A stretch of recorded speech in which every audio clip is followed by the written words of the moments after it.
We'll call the September 15th second budget hearing to order. Commissioner Smith, you want to just give us a prayer and invocation in the pledge, please? Let's listen now to the prayer. Most gracious Almighty Father, we come once again and say thank you for the blessing you bestowed upon us. Thank you for this opportunity to come to take of the business of this council. We ask, God, Father, that you allow us to continue to be good stewards of the resources you have given us. Bless this meeting, we pray in thy Son, Jesus' name. Amen. Amen. I pledge allegiance to the flag of the United States of America and to the republic for which it stands, one nation under God, indivisible, with liberty and justice for all.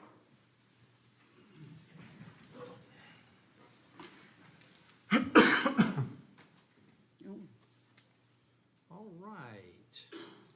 Edward, you ready to go? All right. Good evening, Mayor and Commissioners. So tonight marks the final budget hearing, public hearing that is required by TRIM, by Florida statute. You're required to have a final budget hearing. And so tonight will mark that final budget hearing. In this budget hearing, you're required to set the millage rate, which will be the final millage rate for the fiscal year 21-22, and then you will adopt a final budget this evening. So this presentation is very similar to the first public hearing. I'll go through this one a little quicker. I'm not going to go through it as lengthy as I did last time, but I want to kind of cover the same types of areas as much as I can for the public's benefit. So the agenda, we'll talk about the process, the calendar, we'll talk about the highlights in this budget, the major infrastructure improvements, major capital items, grant applications that we are still waiting on that are still outstanding, substantial items that were excluded in last year's budget. I think it's important to go over those. Then we'll do a budget overview of the citywide budget, and then we'll kind of talk about some general fund budgets. That, as you know, is the largest, the major fund that runs all of most of the city services. So we'll talk about that, and then we'll have questions at the end. So the budget process, there's a budget calendar. It's the TRIM process. As you know, it's a state statute. We have to follow all of the guidelines of TRIM. They call it truth and millage is the process. It typically begins in March or April. The property appraiser on June 1st has to deliver an estimated taxable value to each jurisdiction. We have meetings with each one of the departments during this time. And then on July 1, the property appraiser has to give us the certified taxable values. So these are the values that will actually be used when you set the values that will set the millage rate on. Currently, we have had public workshops. We had public workshops on the 19th, the 20th, and the 21st here at City Council at a public meeting. The proposed budget was submitted to City Council after those workshops. The proposed millage rate and proposed budget was set on July 21st at 7 o'clock here at City Hall. We had a first public hearing on September the 8th at 5:15. At that time, we set the tentative millage and the tentative budget. Tonight, we are in the final public hearing. This is the final meeting that is required. And tonight, we must set the final millage rate and the final budget for the new fiscal year that will begin on October 1st, 2021. The public hearing for tonight by statute is required to be advertised. It was advertised in the Orlando Sentinel on Sunday. So we have met all the requirements, all the advertising requirements are met. So some of the highlights in this budget, as you know, from the last meeting, there have been no changes from the last meeting, from your direction, from your adoption of the last meeting. The millage rate currently sits at 4.1876, which is a decrease of 1/10 of a mil, or represents about $400,000. The tax base for the city has increased $397 million, providing an additional $1.1 million in ad valorem revenues. The utility service tax or public service tax and sometimes you'll see it as municipal service tax. If you recall, we made a change. We had to make a change based on statute to our utility service tax and how it's calculated. It used to be capped. It can no longer be capped, so we've opened that. We've had to make that change. That provides an additional $1.1 million. The general fund tonight that you'll see is we use almost $1.4 million of reserves. Again, some of these dollars, most of these dollars were held over from FY20 due to the pandemic. There are 16 new positions funded in this budget, and there's one eliminated position. Some of the highlights, more highlights, there's a performance-based merit pay up to 6%. If you recall, last year, the current year we sit in today, that percentage was reduced down to 3% due to a lot of the revenue issues and shortfalls that we faced in that budget year. But this budget does include that merit back up to 6%. The property, casualty, and workers' comp insurance have increased approximately 11%. Health insurance, we've seen an increase of about 6.4%. Camp Weewa, as you know, recently purchased. It is included in this budget in the Parks and Recreation Department, and it has its own separate cost center. Some other highlights are street improvements. Lots of street improvements in this budget. There are, I think, 4 new traffic signals or signals and improvements. There are new sidewalks. As you know, we have a school coming in. So there are new sidewalks. There are sidewalk repairs. There's dollars for sidewalk repairs. Our contract mowing has been very successful. That continues in this budget. The speed hump program is also funded in this budget. There are lots of lighting improvements. Street sweeping program, we continue our street sweeping program. And then there are lots of stormwater improvements. There are a lot of water, wastewater, and reclaimed water infrastructure improvements. Most of them in the Kelly Park area, because you know that is one of the areas where we have seen a lot of growth. And so there are lots of improvements up there for water, wastewater, and reclaimed water lines. Your sanitation fund includes a 3% increase for residential and commercial service beginning on October 1. Positions. So if you recall, I said there were 16 new positions and 1 eliminated position. So there are 2 communication technician positions included, a new code enforcement position, officer position, a records clerk in the city clerk's department or division. There's a multi-code inspector and a permit clerk. Both of those will work in the building department. There's a sanitation equipment operator, an electrician. There is a Camp Weewa manager, an outdoor recreation specialist, and a maintenance worker 2. Those three positions are funded to help fund and run the Camp Weewa. There are 2 recreation leaders, 3 parks workers, and then 1 accounting specialist position has been eliminated. The parks workers if you recall, we used to have an inmate program. We no longer have the inmate program. So those park workers, we've eliminated the inmate program and added parks workers for our parks and grounds. Infrastructure improvements, these are the very big projects, high dollar projects.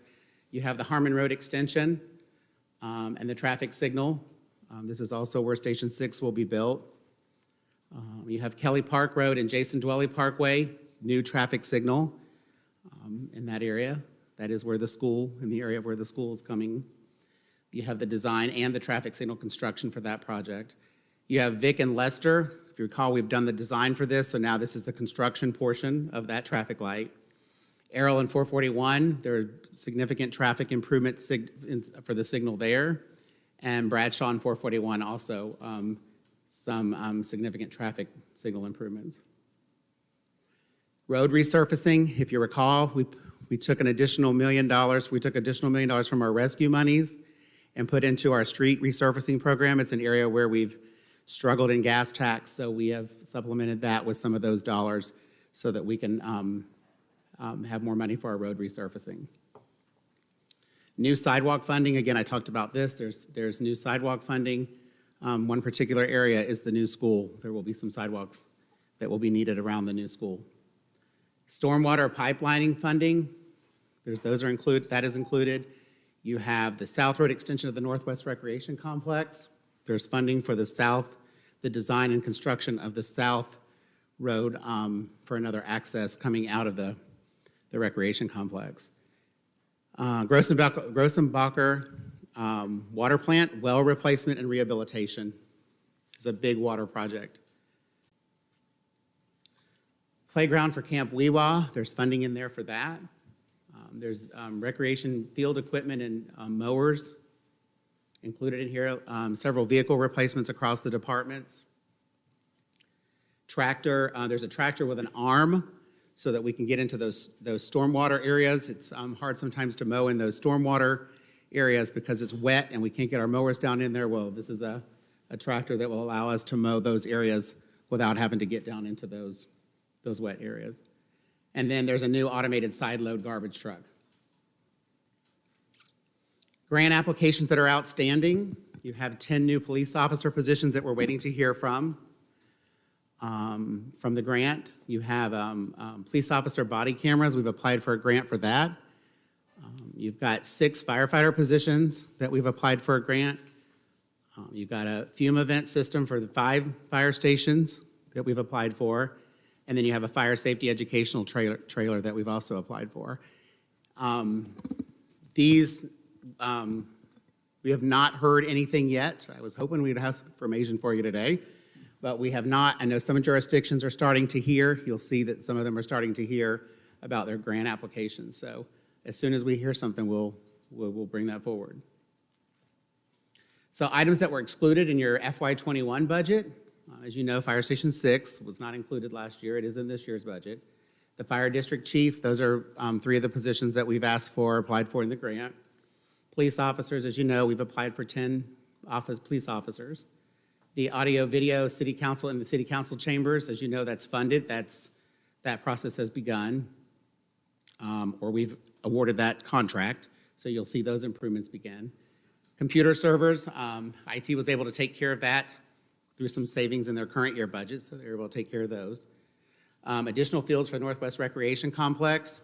As you know, we have a consultant currently that is going through that process through our survey that we did with our citizens to come up with, to bring back to us those improvements. The amphitheater bathrooms, currently you funded some of that with your Duke Energy dollars, and you should see we've signed the agreement with that company, so you should see that construction taking place really soon. Storage building for recreation, the cemetery, you funded that through your Duke Energy dollars, and so that is funded. A new building for Fleet and Streets Division. As you know, there's money in the budget to design that, so we're going to study and design that this year so that we can figure out exactly what do we need, what size of building do we need, so that we can make sure that we meet everybody's needs. City Hall and Public Services fiber replacement, we have not funded that in this budget. We are looking at grant opportunities for that, so we're hoping we can get some grant money for the fiber replacement. So when you say City Hall and Public Services fiber replacement, what is that? Fiber optics. Oh, okay. And what is that for, like Wi-Fi, telephone? To So- provide So fiber. we're not replacing former fiber with new fiber, we're upgrading to fiber is what you're saying. Correct. We like to put new fiber to these areas. We do have some fiber that I think we could do some upgrades to. I mean, Robert Hippler, IT Department. So the fiber that runs down to Public Services is a direct bury. There is no marker for us to find it, and it's usually found with Public Services and a backhoe. It's been cut many times, and we are actually out of additional strands on that fiber. So the idea is to get at least a 24 count fiber down there to future-proof that area. City Hall itself has again, an older fiber that we're out of additional connections if we need it. And it's kind of looped from the city clerk's office over to the ComDev side, because we have 2 different network locations in this building. So we're actually going to bring additional fiber in, which will help for the AV upgrade in here as well, because we're going to need some connections back to the servers, pretty high-speed transport. So that's what those are for. So what we're saying is we didn't fund it at all? It's not in this year, no. The City Hall fiber, we can actually replace that in-house, do it ourselves fairly cheap. The public services will be the cost of it, just for the bore portion of it. We actually have a path to get from our data center to over here for the City Hall portion of it, but for the public services, that'll be a costly adventure unless we use our additional manpower here at public services. It sounds important. Well, it works until it doesn't, and again, we're out of strands to get down there, and it's been cut many times, and, you know, at some point, you'll see a performance degradation in the actual fiber itself going down there. We'll start to have issues with it. So it needs So to happen. why was it excluded and what's the cost? We're looking to at some of the include? grants for it. There's some grants out there for additional infrastructure on this, and we're hoping a grant's going to cover that. If not, then we're going to shoot for it again for next year. Okay. What is the cost if we were to include it? That's because So- it was excluded, so what is the cost? The going for it? rate, if we subcontract that out, per mile is about $160,000 per mile. We're roughly, I'd have to go back and look at our distance. I think we're about 1.75 miles down as the crow flies down to public services. So we're roughly sitting somewhere about $250,000 to get that accomplished. And that's if we were to subcontract that out to somebody. Again, if that could be something done internally here with the manpower, you know, we have the machinery to do so, we would certainly save a lot on that. The fiber itself is not an expensive cost. That's not a huge expenditure. It's the actual putting in the ground, getting the conduit, the right-of-way for under the railroad tracks, under the roadways and everything else. So at the American Rescue, the money that we got, I remember it said broadband. Would that be part of the broadband, replacing that fiber? Would that be considered under that umbrella? It's pretty touchy. It's not very clear on that, Commissioner. We're trying to get information. I will tell you, I'm trying to get a lot of information together so I can bring that back to you. So this is one of those items that we think may qualify for that. It's, when you talk broadband, it talks about providing service to citizens through the broadband, not with our own infrastructure within the city. So it's very clear to that. But there have been some things there. I've seen some language where we may be able to use those dollars for some other things. There are some grants, specific grants related to this kind of infrastructure, these kind of improvements. So we're trying to see if we can qualify for that first. And then if we don't qualify for that, then we'll come back. And keep in mind too, that the utility fund, a lot of this would be funded from the utility fund. And so some of this would be funded through the utility fund. And so if we don't get the grant and we can't use the rescue monies, then we would use the reserves from the utility fund for this project. I do remember you saying we had a very healthy utility fund. You have a very healthy utility. So All of why your isn't funds it are healthy. funded then? Because we're trying to see if we can get the grant. We'd Was like the to. grant written already? We're trying to exhaust all of the grant. That's this is one of the grants that we're working with our lobbyist, as you know. We hired the lobbyist on to, and again, there's some infrastructure bills that are still taking place, still negotiations going on in federal government. We're waiting to get that back so that we can see what actually we will qualify for. So the grant for this is being written by our lobbyists? No, They have to find it, they'll find They have to where it is, and where it then fits. we have to write it. right. So they haven't, so they're looking for the grant.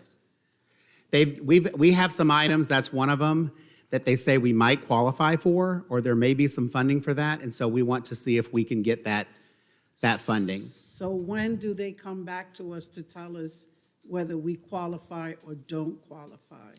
When the federal government figures out exactly what that package is going to look like. Yeah, so say the bill 'Cause hadn't even gotten. It hasn't, yeah, it Yeah, hasn't. it's still in process. so They're it's still not working, been- both sides yeah. are still working that infrastructure bill. So, and there may be some new things that come out of that as well that we're going to be looking at and trying. That's why I have our lobbyists to help us. You know, if there's anything else we can qualify that we've got on our list, because we've given them our CIP plan, we've given them all of our all of our big items that we want to see if we qualify for grant opportunities.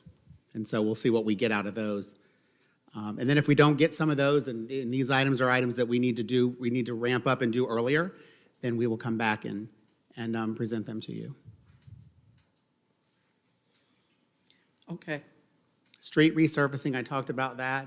That was one of the issues that we've used some of those rescue dollars for that. Border Lake flooding, this is another one of those where we've applied for a grant. We've applied for, if you recall in the first meeting I talked about, we applied for a mitigation grant to be able to put a pipeline in from that Border Lake area and those other lakes in that area to get that water down to our Cleveland Street facility and treat that water and use it for irrigation purposes. And that's another grant. And that's a big grant. That's a big grant. I think this one was about a So- $5 million project. So is that grant written, or we're still writing? This grant, we have to file Friday, I think, if I'm not mistaken. Friday, this grant will be filed. Will be sent in, and then when do they determine who's awarded those grants? You know What's what? the time frame in the grant for it? I don't Is it know. 90 days, 180 days? I don't know. I can get that information for you, though. So I can get you that information. Because Border Lake is a problem. Right. No, it's been an issue, an ongoing issue that we're trying to work with. You're right. It's an expensive project. And I know we're looking at, we've got our partners we've worked with. We've earmarked some money here at the city. We've done our share trying to put some, if you recall, we earmarked $250,000 from our Duke Energy dollars. And Right. so, but the grant that we've applied for this speaks to this kind of a project. These are the kinds of projects that it likes. So we're hoping that this will be one of those that we will get. Okay. So would you let me know? I'll get you the- Submitting the grant Friday. It has to submit, we have to submit Just Friday. What's the time frame before they start awarding? Yes. That's important. We'll see, we'll get you that information. Thank you. So, an overview of the budget. So, like I said, I'm not going to go through the whole thing this evening unless you have questions or you want something highlighted. But as you can see, the overall budget, the revenues for this fiscal year are just over $130 million. The budget is balanced at $130 million from the revenue side. So where do those dollars, where do they come from? As you can see, property taxes represent 13%. Other taxes, which are your, municipal service tax, those types of dollars represent almost 7%. Permits and fees, special assessments represent about 5.5%. Intergovernmental revenues, those are your sales tax dollars and dollars that come from other governments, mainly from the state, represent 9%. Charges for services, about 25%. These are your charges for your water, sewer, recreation. Those are charges for services. Ambulance transports, those are all charges for services. And then you can see the other sections, the other revenues and where they come from. Again, reserves represent almost 21%. And if you recall from the first public hearing, we're using the reserve number is higher than it was last year, but we're using a lot of the impact fee monies that we've collected for those big infrastructure capital projects that we have in this current budget. So by fund, those revenues by fund, you can see the general fund is 45% of the overall city revenue. Utility impact fees are 14%. Utility operations, that is the operating, that's your water, sewer, reclaimed water operating fund, is 20%. Streets improvement represents about 4%, and you can see all the other funds and their percentages in total revenue for the city. On the expenditure side, you can see, again, the budget is balanced, required by state statute that it be balanced. It's balanced at $130 million, which is about 22.8% increase over last year's budget. You can see that these are all the different summary of expenditure by type. From personnel, you can see personnel services, operating, capital outlay, debt service, transfers. The transfers number is up. Again, we're transferring money from the rescue, the grant money that we put, the rescue money that we put in our grant fund to specifically earmark that. We're transferring $1 million of that into the streets fund for road resurfacing. So that's where your transfer numbers is bigger this year. And then on the bottom, you can see by function, you can see that general government is about $8 million. And as you can go down, you can see as you move through all the different ones, public safety is 36, almost $37 million. So from the expenditure side by type, this is the picture or the graphic of those dollars. You can see that 38% of it is personnel, so 38% of the budget goes to personnel services, 21% go to operating expenses, 28% go to capital outlay. Debt service represents about 5.4. Transfers represent about 7, a little over 7%. By function, you can see here public safety represents 28%, and transportation represents about 10% of the overall expenditures. The utilities system represents a little more than 25% of the budget, and then sanitation's about 4%. So you can see the different functions and what piece of the pie they have. On the general fund side, general fund revenues, these are the taxes. Overall, 13%, almost a 13% increase. Again, the significant increase here is the utility service tax, public service tax. You can see that the big increase there is due to the change in the actual rate. Licenses and permits, this is your building side, so you have an increase here in your building permit fees from the licenses and permits. With the- Intergovernmental, Let me just ask you, with the permit fees, are we on line with other cities? I mean, do other cities, were they charging kind of similar, the same fees, or are we the lowest in the fees? no, I think from what Jim and his group are working, we're going to bring you a presentation on that to show you how those fees compare with other fees. So you'll see that as we come forward in the future. Keep in mind, these fees have to be used for that building department, so that's what they're going to bring that back to you, trying to get their software installed. And once they get their software installed, they can bring you back those reports and bring you back that information. So that's one of the items that we're going to bring back to you, so you can see how we compare to those. Keep in mind, it's not so much how you compare to other jurisdictions. Are those dollars covering the cost of your building department? That's what's critical in that. Those lines. Why would that be predicated on software being implemented to see a fee schedule? Because we want to be able to see these dollars. If you notice, we've added a multi-code inspector, we've added a permit clerk. So we want to be able to see, are the revenues coming in covering the cost to provide that service?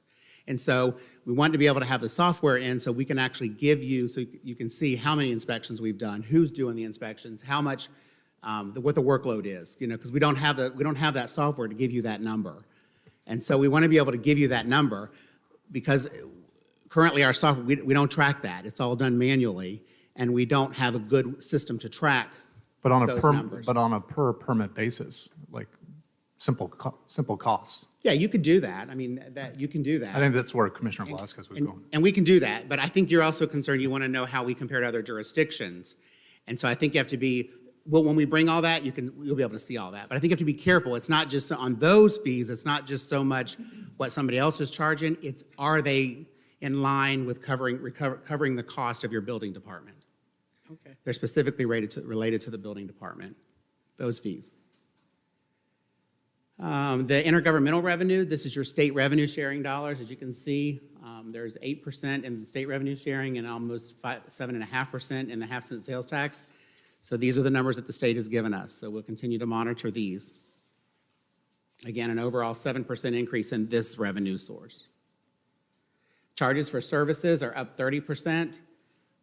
This is mainly due to adding Camp Weewa, because we will have a whole new revenue to offset those expenditures in the Camp Weewa. Fines and forfeitures are relatively flat. Miscellaneous revenue is down, and you can see that, investment income is down a little bit based on the economy. Non-operating revenues, these are all your reserves and your transfers. Again, the biggest increase here is using the reserves. We're using almost $1.4 million of the reserves to help balance this budget. On the expenditure side of the general fund, total general government is only up about 1%, a little over 1%, not much change in total general government. Public safety in total overall is up about 11%, a little over 11% in total public safety. So looking at overall, fire is up 9.3 and police is up 12.7. Community development is up about 8%. Again, this is your building, 2 new building positions that are included in here. Public services, facilities, almost $1 million increase in facilities. So we put a lot of money into our facilities. This is the air conditioners, this is the building maintenance, repair, fire alarms. This is where all of this, we have lots of dollars in those facilities maintenance. Parks and recreation, overall, this increase, $1 million of this increase, as you can see, is due to Camp Weewa. It has its own line, and it has the revenue that offsets that line. Debt service is down. You can see $679,000 as we continue to pay that debt down. That relieves more dollars that can be spent in other places. And then transfers is up $445,000, and that, if you recall, is because we took $400,000 from the general fund that was from our franchise agreement with Duke Energy that had to be spent on lights, and we put that into the streets fund so that we can do those lighting improvements that we have all been talking about. So you can see overall that the general fund budget is balanced at a little over $58.5 million, or almost 12% more than last year. So where do the revenues come into the general fund? Almost 41% of it comes from taxes. Licenses and permits, 12%. Intergovernmental revenues represent almost 20%. Charges for services, 7%. And then transfers, 12.2%, 12.3%. Transfers from other funds. Expenditure side, public safety represents 59% of the total general fund expenditure. Recreation represents 11.5%. Administration is 11.6%. And then you can see community development represents about 4.6%. So you can see where those dollars go to on the expenditure side. And with that, like I said, tonight you have to set the final millage rate. You have to set a final budget, and we have to notify the Department of Revenue, the property appraiser, and the tax collector of within 3 days of what those numbers will be. So I'm here to answer any questions. The staff is here to answer any questions you may have. Again, everything has been published, everything has been noticed, so all requirements have been met from the trim process. Any questions for Edward on the budget? I just had a quick presentation to breeze through, if I may.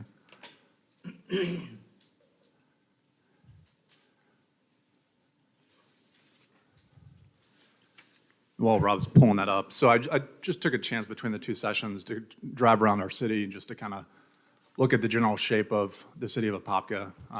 And, you know, I'm not trying to place blame on anybody here, but either it's a lack of execution or a lack of funding on some of these things that, you know, if we're saying that this is good enough,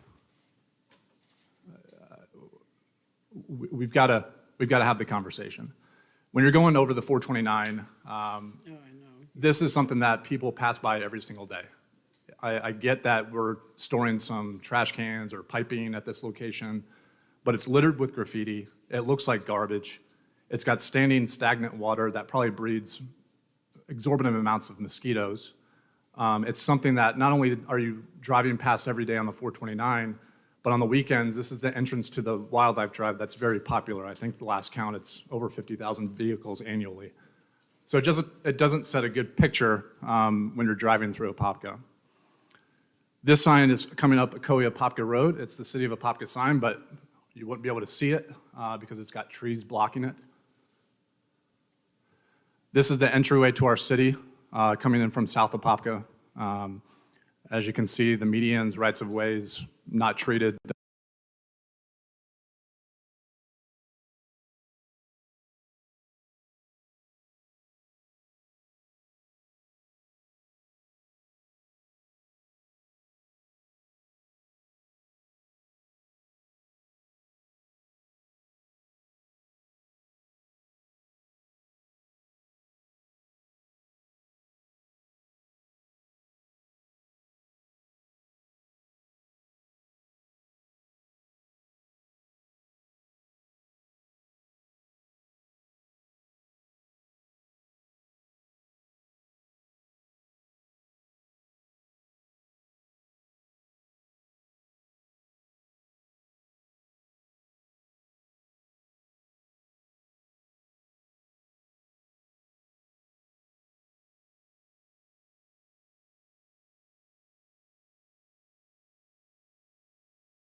fields. There's no budget in this budget to do anything on this piece of property.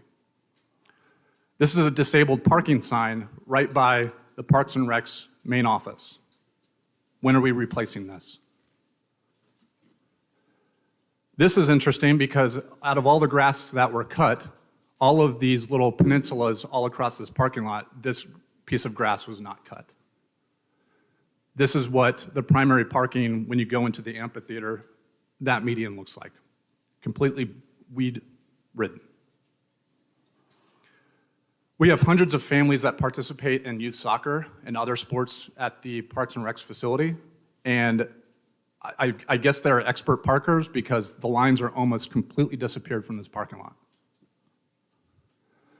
This is a pavilion, the parking area by that pavilion. The pavilion was not maintained. You've got weeds almost overtaking the parking lot in that location. The handicap signs, apparently weed eating was not the focus for this day. We've got potholes, we've got disappearing lines again. It's a safety issue. This is the weeds overtaking the curb. Stop sign almost faded. All of our Apopka amphitheater signs look something similar to this. Cracked, old, outdated. This is just an hour-and-a-half trip around the city. And yet we're talking about giving back $400,000 to $500,000 worth of tax revenues that can go to make our city what residents would expect and welcoming for those people that come to our city. This is Lester Road. You can see on the right-hand side, the bike path indicator is almost completely vanished. This picture, actually, I lucked out because this is probably the only stretch that actually has reflectors still on the roadway.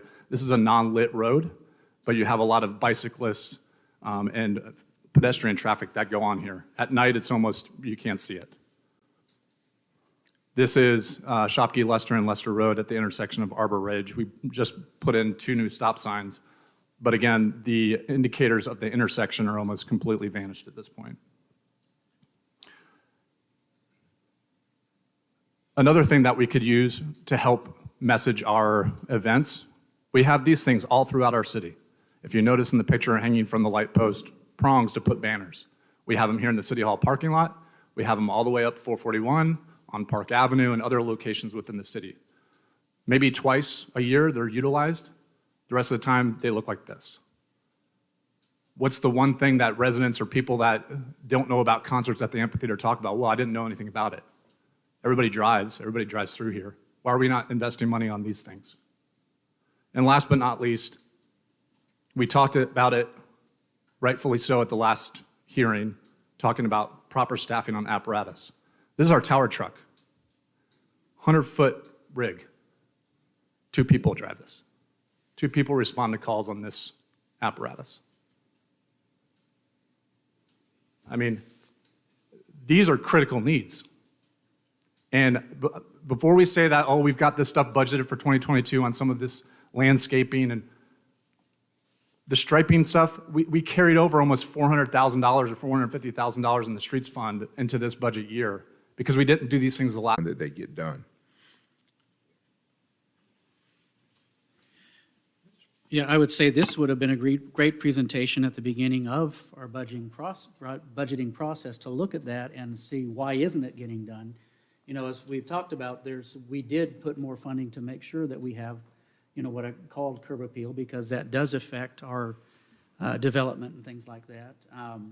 Do you have any estimate on the whole of the things that you showed there of what it would have cost to have gotten that done? I mean, those are things I would have liked to have looked at when we had all of the extra funding coming in for the rescue funds, that we could have said, prioritized, wait a minute, these things haven't been done. I thought some of these were funded as far as, you know, more money for making sure that our mowing, those different things. I know some cases where I brought it to the city's attention, it was because of the transition between the prisoner program that we had used to our own people, that it wasn't on the list. As soon as it was on the list, it's been done ever since. So I don't know if some of that, you know, as Commissioner Smith said, is just we haven't overseen that in the best way that we can. Again, I don't want to speak against any, I don't have any answer for that because it's just presented, but I would like to know, If there are things that are funded, as Commissioner Smith said, I believe there is funding, we just need to be more diligent in that. And again, there's some of the other issue that we've discussed. We've done an incredible amount in two back-to-back very difficult years. So if we were doing nothing and not moving forward, we did raise those funds, but where do we draw that line? We can always say, had we done more, we could have done more with it. Or we can go back and say, well, wait a minute, if these were issues, why didn't we address them when we were going through the budgeting process? So it's, very, very important, picture tells a great story there, but I wish we could have maybe done this at the beginning of that process, and we might have approached it a little bit differently. Yeah, I mean, I've presented pictures like that in this chambers before, right? The same thing at the Parks and Recs location. I did it either last budget workshop or sometime within the last budget workshop to this one, because there was pictures of the weed bed next to the front sign off of Poncan Road. How the trees weren't being edged around the base of those trees next to the Pop Warner field. So I've brought it up in the past. And then didn't we push for some increased funding there? So Yeah, that's why but I it thought just was hasn't come to being addressed. fruition, is what Well, I'm we've saying. got a So, new- We've yeah. got a new sign going in at Poncan. And we've got a new sign going in at Kitland Nelson Park. I mean, some of these things it's great to grandstand in front of the city council about things that, our parks and recs or our streets would take care of. As far as the streets go, we've got the survey coming in to look at which roads need to be, replaced or fixed. We also, before school, we got with Pam and with Paul, and we had made sure that all of the crosswalks at the schools were repainted. Now, it's probably maybe only a year, 2 years, depending on where they are in the cycle of repaving, but I want to make sure that the schools had proper striping for the kids to go across at those crosswalks. So we have made a lot of progress, and I think if you drive around and you go from Orange County to the city of Apopka on the major thoroughfares, I would venture to say that ours look better across the board. And I think our landscape guy has, he's struggled this year, not for lack of trying, but he's had a hard time getting, the people that he needs. But I can tell you, I've seen him out there Saturday and Sunday mowing 441 and 436, making sure that, he tries to keep up with what we've requested. But, we've made a lot of progress. I mean, you see City Hall, we're about ready to get this all re-landscaped. So things are coming around, and it just, a lot of these things are, you could have emailed Edward and gotten a response on some of these small fixes that are a part of our budget. And they were out today trimming trees that were into the Sheila Oaks subdivision because the trees were hitting school buses and whatnot on the top. So No, and I appreciate Edward. I purposely didn't include sidewalks in this one because every time I send a sidewalk repair, it's quickly done, and I appreciate that. I don't view this as grandstanding. I think these are all critical needs. And again, I've presented stuff like this in city council chambers before. I've also emailed as residents put their request forward. What I'm saying is that if we think this is an execution issue, okay, fine, let's manage through that. If we're saying, but me as a layperson outside looking in from where I sit as a commissioner, I have to assume if these basic things aren't getting done, it has to be funding, resource capacity, and other things that aren't necessarily directly related to execution. And if it's a funding mechanism, and again, that's what I have to believe, then we should be providing those departments with the proper and adequate funding to get the job done properly. I will not ever say that I'm grandstanding when it comes to properly staffing our fire department. And again, we heard that Houston was the model at the last meeting. Since then, I've had several people bring to attention that Houston does use a 3 or maybe even 4-person engine staffing model. So, if we want to say that we're trying to get past the Houston model, I fully agree, and I think we should get there. I disagree with the idea that just because we have something formally in the budget, that we compromise our ability to get grants, because I think the staffing levels for both the police and fire have come to the idea that we need more than what we're applying for the grants with. So I appreciate your opinion. I just disagree with it. I did want to bring so- something up. I mean, so we do have this, and And he is right about the 429, that house. It is an eyesore. And it is, first of all, for me, has been the signage. And I'm hoping we can get to that point where we can have a sign that when you come off 51 that says, "Welcome to Apopka." And there is no sign there. But when we are driving on the 429, which I do use it often, that house always catches my attention. And that is part of Apopka, and we should have done something with that house years ago, and somehow we should find, either paint it or do something so that it looks okay, or either demolish it. Those are the only two choices you have with that.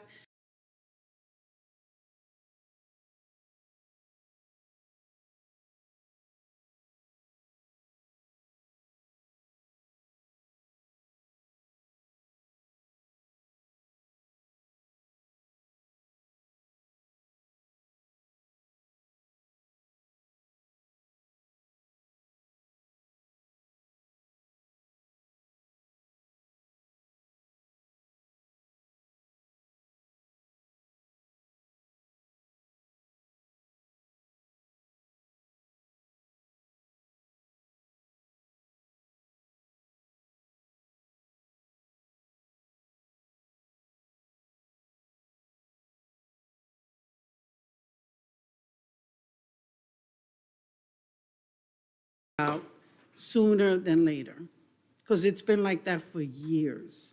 And we're Marshall Lake, they're building an entire new development there. The homes look beautiful, but you always have to see that dilapidated house on the highway there. So that's one of the things I'd like to see done. And how much did we pay for that engine, the taxpayers? How much did we pay for that? That was $1 million plus. It was over $1 million. Over $1 million. Over $1 million. Is it wrong for the firemen to say, the firefighters, to say, it needs to be staffed with 4, 3 is the minimum, we put 2. We're putting 2 firefighters on a truck that we paid for over $1 million. Well, and Commissioner, I think, that the fire chief would speak better to that. He did. I think, and he laid the plan out, and he has his future plans. Like I said, we've applied for some grant opportunities. We're hoping we're going to, see some movement there. But we've done, I think, we have a great fire department. We do. And the safety of our fire is very, very important, and we've And I addressed did, that. and so I And we want to continue to kind of address say that. that I had a conversation with your chief yesterday, and I did say that to him. I did say, I don't want to keep beating him up, but I wanted from him some kind of commitment that he will at least address the one important thing that the firefighters have been wanting, was to secure a 3-man, and that's the minimum, of 3 men on this apparatus. And I'm glad that we're seeing what it is and what we paid for it, because it should be staffed by 3. Well, Commissioner, I mean, I understand, that's the union, firefighters union, and that's what they're asking for. That's not the union. It's not the Well, union. let me ask you this. So we've had 4 fire chiefs since we got our ISO rating in 2004. So in 2004, 17 years ago, we've run the same kind of a program with the squads. So under Chief Anderson, Chief Bronson, Chief Carnesali, and Chief Wylam, we've always had a 2-man squad and a 2-man fire truck apparatus. So now all of a sudden, 17 years later, now it's important that we go to 3. So I don't know what's changed. did we have, well, let me ask the chief fireman. I didn't ask him that. So you're telling me we've always had a 2-man on this apparatus? Yeah, but the thing is the staffing levels, right now, based off our last hearing, the staffing level is at 29 citywide at any given time. I don't necessarily think that staffing levels were below that number in years past. Now, granted, the model hasn't changed, but at least for me personally, we had always gotten in this idea of ISO, ISO, ISO. Until recently, and quite honestly, it's not because of the union, but it's the material that came as a result that we were all copied on, where you articulate what that means in terms of staffing on an engine apparatus and overall in the city. Again, based off of the national standards for firefighters, where it's 15-person minimum on these calls. That's why I was saying in the last hearing, you can only respond to one structure fire in the city at a time when you only staff at 29. And so it's a combination of things. It's 2 or 3 main topics that at the end of the day, with the information that I have now currently at hand, it makes sense to do the staffing model that we're sitting up, or at least I'm sitting up here trying to advocate for. But I'll let you explain. Yeah, so Well, before you say that, it's my understanding from your presentation you gave before, is that you agree that we need to have 3 per engine. It's your methodology of how we get there. And you said that you want to make sure it's done correctly.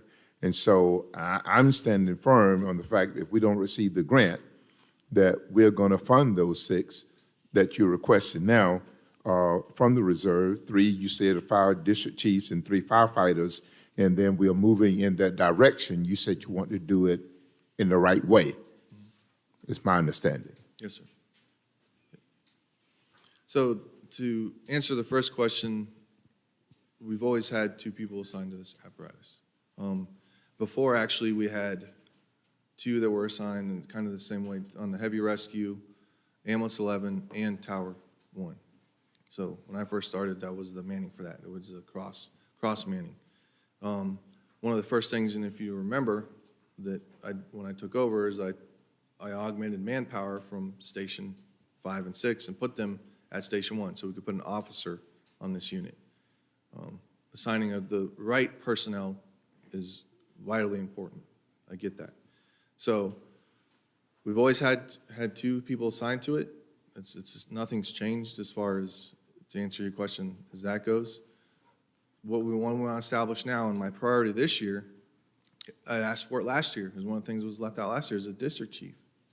Okay, that's a safety-related issue. That's my priority this year, to get that established. We need supervision. We need the span of control. We have 7 lieutenants right now. We have 6 engines and 1 tower truck. That's 7 lieutenants per shift. Right now, we have 1 district chief who supervises all those people. Not only that, if we do respond to multiple calls, we want those district chiefs to be able to disperse. We want a safety officer. One of the things that when I looked at this week as well, we're handling our call volume. We're able to, we respond, we have a contract with the county that we run 29's area as well. We also have a contract in place that we assist them whenever they call us. We responded 175 to 190 times in the last 2 years to assist Orange County. How many times have we asked them to assist us? 0. We checked that last week. We're handling our call volume and more. I can tell you right now, we have a phenomenal department. And I'm just saying that. 0.8% in the country, ISO 1, and I know that sometimes that is the litmus test. Putting in for these grants is the litmus test, in my opinion. We've applied for them for multiple years. What I'm trying to apply for, because last time we put in for 18, and I contacted the FEMA rep after we applied for the grant, that's the one who steered me towards these NFPA studies. Everything I present to you guys is guidance from them to see how we can get to where we need to go. The squad systems are in place. They've worked for years, for 20 years. Again, are we gonna grow? Absolutely. Are we gonna increase our manpower when it's necessary? Absolutely. But I can tell you right now, we have a bang-up department. I mean, I don't know how else to say that. So you're telling me under the mutual service agreement with Orange County, they've asked you to come out and help them respond 175 to 190 times, and you said we've asked them how many times? 0? 0. So 0 times we've helped them. No, they've. They've helped us. 175 to 190 in the last 2 years, we've helped them. And that's outside the contract. That's not even, that's not including 29's contract area. That's a normal run for us now, because that's our contract area. Again, things we look at, I get it, we're growing. We all want to, same as Chief McKinley, we want to make sure we're moving in that direction. But what my priorities now You want to talk about safety, let's talk about safety as a district chief and starting to move that direction. Absolutely.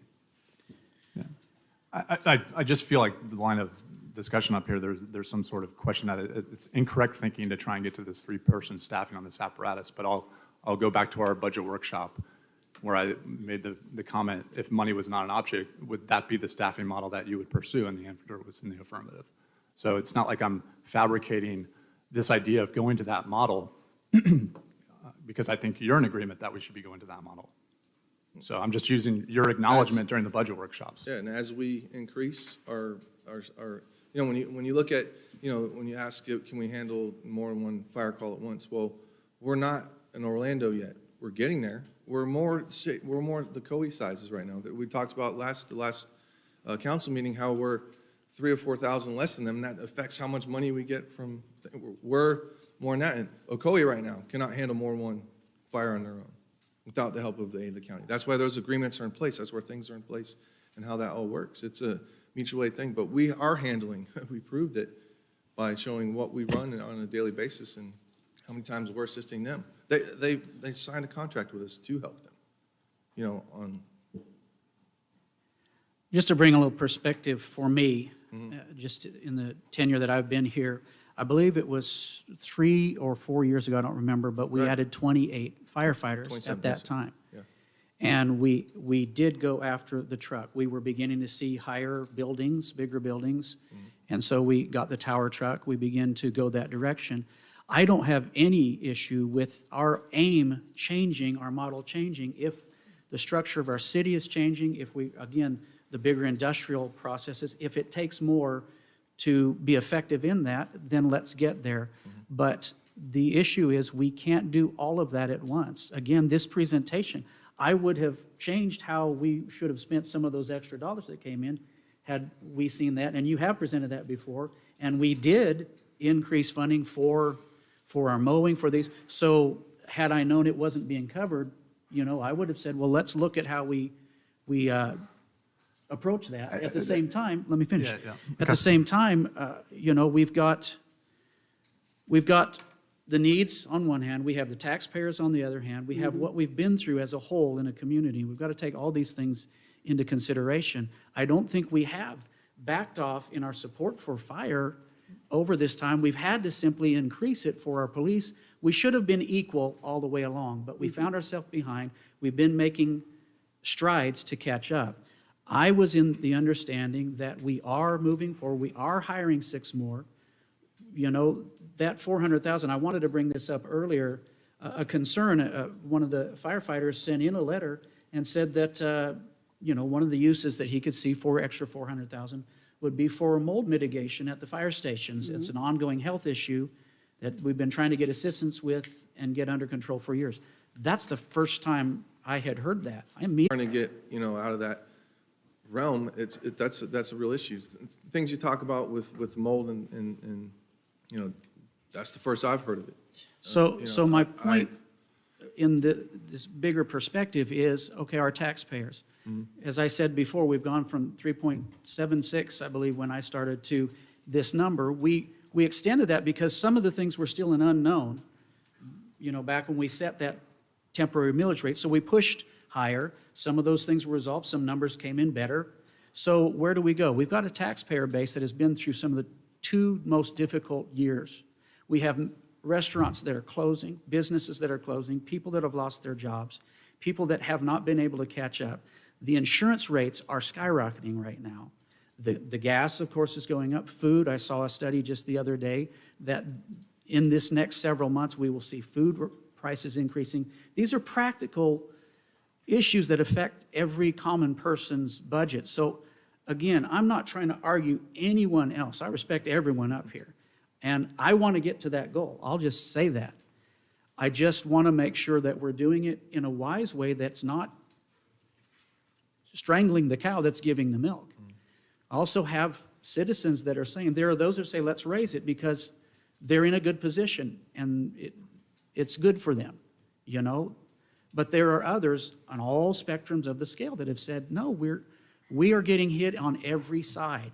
So for me, it is not against our firefighters. I love our fire department. and support them wholeheartedly. So this has been anguish for me to not say, well, let's fund the whole thing.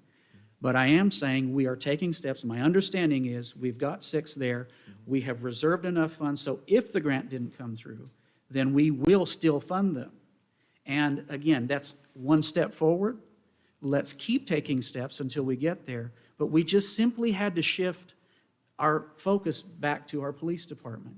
And we can't do both of those all at once, or, if we did raise that millage rate, we could use the exact same arguments for the next level of millage rate. It's a hypothetical that never stops. So, again, are there places that we could use those funds? Of course there are. But where do we draw the line? That's the real question. And for me, all those things put together, I felt it was a legitimate budget. And I'll tell you, those pictures are powerful. Let's do something about that. Let's focus on it. But I don't think that's the reason to change this. I think it's a healthy thing. It's a little bit of a breather for our taxpayers to say, hey, we do care about you too.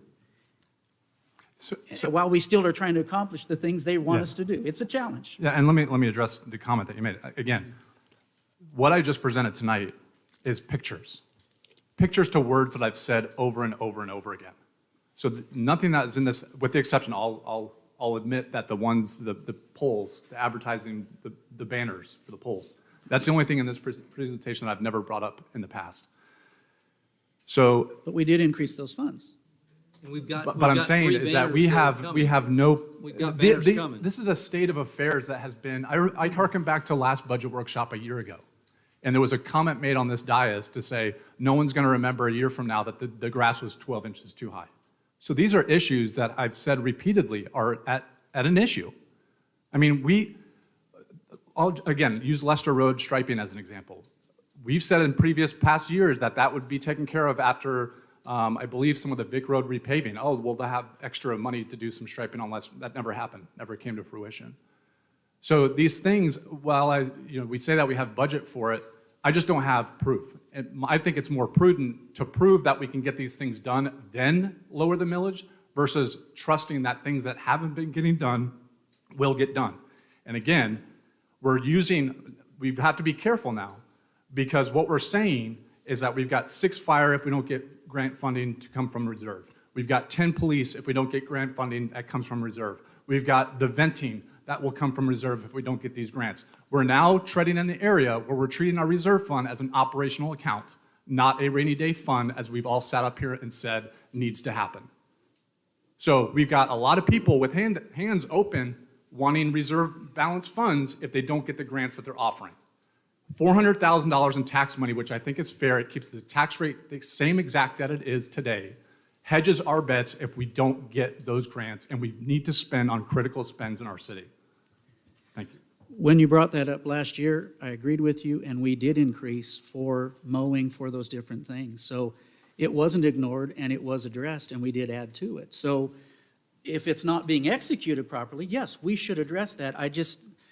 We're right now at the final decision, and again, being presented, yes, you brought those up, but we have responded. So again, if I saw these pictures back when we were doing this at that point and realized, okay, these things are not getting done, then I would have said some of these monies, these extra monies that we brought in, that we put towards other things. Remember, I wanted to pay off our debt, but we decided, well, we need to put it there. So we didn't do that because something was presented. So I would just simply say, again, good job bringing those up. I think we could have found that and still bring the relief and the incremental steps. Again, for me, if we take this, it's not going to solve our problem. We've got to deal with it from the impact funds. New growth needs to be taken care of. It needs to take care of the new impact that it creates. So I think there's ways to do this. We are moving forward. We are making a difference. There are things in place. We can always execute better. We will say that every year that we're here. But I don't think that relief to the taxpayer answers all those things. Again, yes, we could use that much money. We could use that much more on top of that. We can always say that. So let's go back there, if we need to right now, and say, these things that you presented are more important than some of the things that we covered on some of the infrastructure. I love taking care of infrastructure, but if this is more important, then right now, we can sharpen the pencil, say, you know what, some of that money, just like we did with the debt, we didn't pay off all of it. We can say, okay, if that's what we need to do, I'm simply asking, with that presentation, how much is it going to cost to take care of those issues? And is that funding there? If not, then I think we can find it, but we're going to have to say no to something else. But we can still take steps for our fire, which is vital, and for our police, which is vital. And we just have to do it a step at a time. Had we not done a lot of this a few years ago, we need to make those decisions now. But we have taken a big step. And so it was big for fire then, it's big for police while still moving forward. And I do agree. I think the 3 per truck, if that's the standard for where we are changing as a community, then that needs to be a goal, and we can get there. Let's just do it in a way that's not going to, break the back. And if I remember correctly, last budget cycle, we sent staff back and told them to take the additional funding that we was talking about letting go, to put it into public works so that we could take care of the grass and those things. And so if that didn't do it, then something is wrong and we need to reevaluate. And then when I looked at the $400,000 we're talking about keeping or not keeping, we would only be able to hire 4 firefighters with the $400,000, so we still wouldn't be able to do the 6 that the chief is asking for. And then a couple of residents, they saw some of the rhetoric that people were making about, but it's only going to save them $15. And their comment was, $15 may not sound like a lot to us, because they think we're rich sitting up here, but they said to them that $15 means a whole lot. And even if it's only at tax time, when it's time for them to pay their tax bill, that $15 can make a difference whether they paid it or not. So those $15 mean a lot to them, and they don't want us to make a joke out of the savings that we're talking about. Okay, I guess we need to open up for public comment. Anybody from the public want to speak on this one? Come on.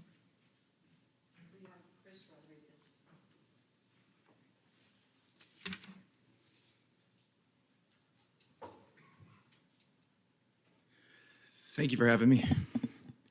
Mayor Nelson, Commissioners, I'd like to start by reiterating the email that I sent to you all. I love the Apopka Fire Department. Some of the best years of my career have been spent within the walls of Station 1. I've developed lifelong friendships within those walls, as well as the walls of the buildings we fought fires in together. I have extreme confidence in this department's ability to protect my home from the threat of fire. I have this confidence because I know the culture of the Apopka Fire Department and the aggressiveness and selflessness that they have. Firefighters are among the best humans in society. I know because I see it firsthand. I watch firefighters do heroic and impressive things one moment, and then the next show kindness and compassion for the weakest in society. It's an honor to share the same title with these people. The Apopka Fire Department should be supported 150% by the city administration and the fire department's administration.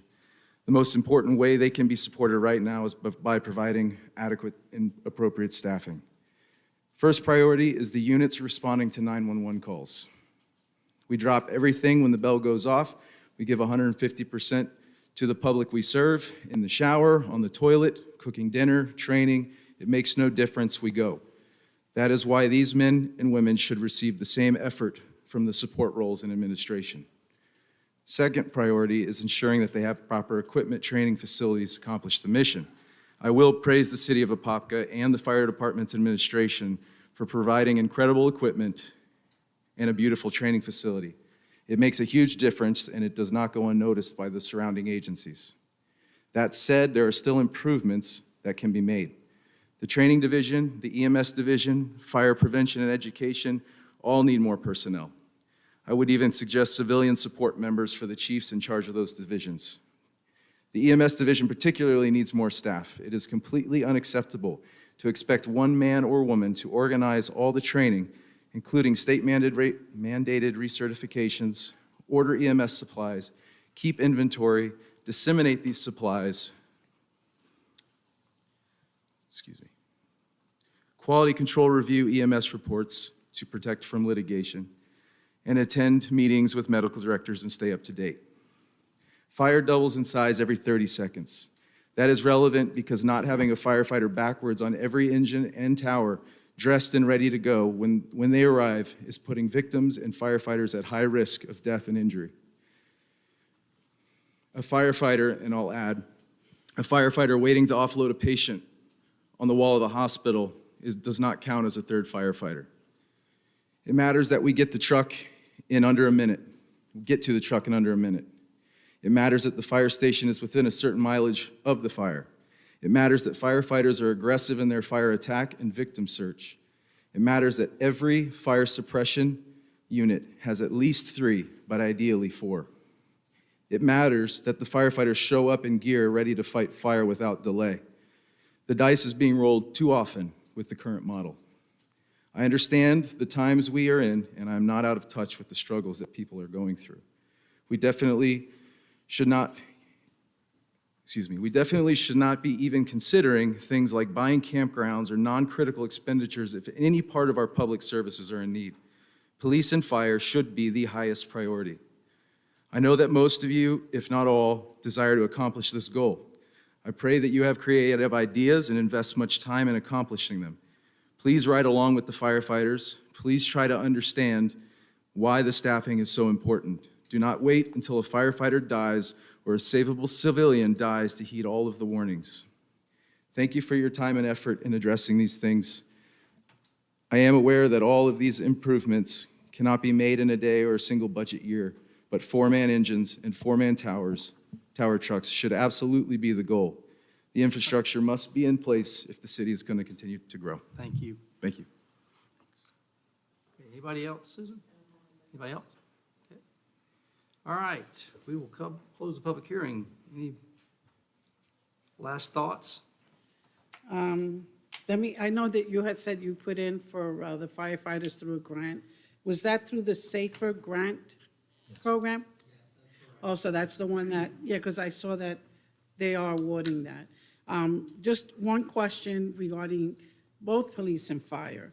And I know we put in for 10 for the police department, and I can tell you from back 2014, McKinley had been asking for that, so I'm happy that he is getting that. But besides what we have asked for in the grant, do we have a deficit in the staff right now, in the fire and the police? Commissioner, the chiefs would need to respond to that for you. I think they would be better to respond to that for you for their size. I know police he did his presentation, he made that. In other words, if you've had, Yeah, we've had 2 retirements recently, so Right. we have 2 vacancies, but that's not included in the so additional 6 we're you're asking still for. going, when we get those 6, you're still going to fill Absolutely. those positions? Yeah, absolutely. Okay. We're starting a hiring process. Actually, I was working with Joe with HR today on that. Okay, for new he's hires. shaking his head, so I'm happy with that. What about, is there anybody here from the police? No. Yeah, McKinley has. Same thing I was going to Yeah. ask was, I know we're getting 10, but I wanted to find out if the positions that he still has open, on top of those 10, will he fill those positions? Yes, those positions are funded and will be filled.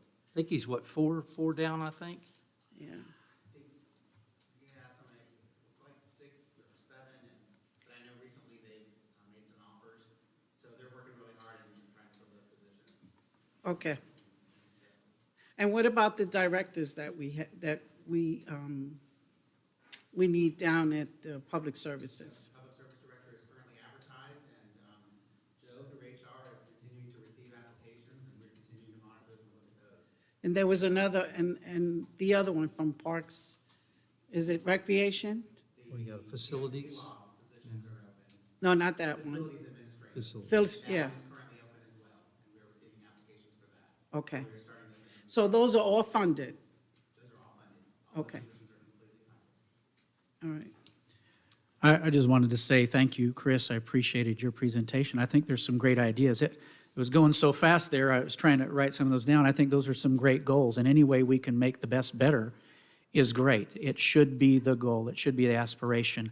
Again, these standards, I actually called and spoke with Chris today after receiving his letter, and I appreciate that, and Todd, I appreciated your letter. It helps give that perspective. We appreciate these guys that are here. And it's hard to have to sit here and say, I wish we could give you everything. But if we're not doing anything, that would be an issue. It is our intention and goal to keep moving that direction while trying to balance the whole of the rest. And I hope that you guys know that and know how much we do support you. And so, at that point, again, with the presentation the chief gave, listening to different firefighters, talking with him, our ISO, that's a great number, but I also wanted to make sure that it's effective. And I actually asked the question, is it too low of a standard? Is the ISO 1 too low of a standard? And no, it's a good standard. So if we're meeting that standard, it's good, but that doesn't mean it's answering where we're going. So that made sense to me when I talked with Chris, how we are changing as a city. We may need to change that model, even though it has worked well in the past. And with all the former firefighters, we are changing and we are growing. So, we want to support that and stand with that and continue to move that direction. So I think, again, I'm glad that we're moving forward with the 6. I'm glad we're addressing the directors. And we need to be gearing up for that in the next year as we prepare for these things. So I think we're moving the right direction, and I think we're on a good course. Mr. Smith? My only comment is that I heard you say that we have funding to take care if there's mold in these fire stations. Funding is available already to take care of that. Absolutely, Commissioner. There is always been funding every year for that. There is funding. So, Okay. and I will tell you now that I've heard that this evening, I will make sure that we respond to that right away. All right, thank you. Yes. Mr. Becker? I think I said all that I needed to say. Okay, with that, look for a motion to adopt resolution number 2021-45, setting the millage levy for the fiscal year 2021-22 at 4.1876. So moved. Got a motion by Commissioner Becker, Second. or Bankson, second by Commissioner Smith. All those in favor? Aye. All opposed? Nay. Got 4 in the affirmative, 1 in the negative. Okay. For Yeah. the trim process, can you read the full rate into the record? On the staff report, it's the second paragraph on that millage rate staff report. If you can read that into the record, the percentage over the rollback Okay. rate, that's a requirement from the trim. In accordance with the truth and millage trim statutory requirements, the city must adopt a millage rate prior to adopting the annual budget. The recommended millage rate is 4.1876 mills, which is a 2.57% increase over the rolled back rate of 4.0825. A millage rate of 4.1876 generates approximately $17,658,255 in property tax revenues for the upcoming fiscal year 2021-22. All right, next up, I need a motion to approve resolution number 2021-46, adopting the annual budget for the fiscal year 2021-2022. So moved. Got a motion by Commissioner Smith, Second. second by Commissioner Bankson. All those in favor? Aye. All opposed? Nay. Motion carries 4-1 with Becker in the opposition. Okay, with that, we will close the budget hearing, and we'll take a 5-minute breather and come back and take up the city council business.